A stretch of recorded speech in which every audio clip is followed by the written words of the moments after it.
Well, kind of staying on that same note in a way, New York Governor Kathy Hochul has put together a plan to combat retail theft across the Empire State. And tonight, our New York State Capitol correspondent Elise Klein brings us the very latest on that story. Elise, what are you hearing? Nick, Renata, good evening. The governor is hoping to, quote, crack down on this issue through her budget proposals. But as negotiations continue on here in Albany, lawmakers seem to have different ideas about how exactly the state should do this. Back in January, the governor unveiled a budget plan to combat retail crime by allocating more than $40 million for law enforcement and specialized state police and district attorney retail theft teams. Her plan would also increase criminal penalties for assaults against retail workers. Some legislative leaders in Albany agree retail crime needs to be addressed, but they seem to have different ideas on how exactly to address the issue. I do not believe increasing penalties deters crime.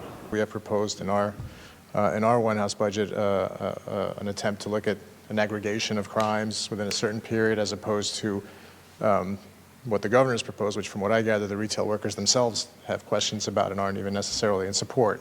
Some Republican lawmakers argue penalties should be increased around the issue. We need to have tougher penalties and crimes for those who assault our law enforcement and assault our community. So there's much more we can do on the penalty side.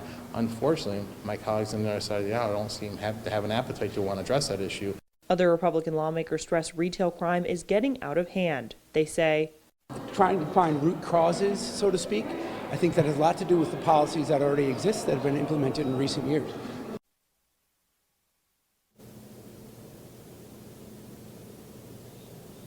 It was a joint retail theft detail with New York State Police that ended in a Chemung County Sheriff's investigator being seriously wounded while trying to apprehend a larceny suspect in Big Flats.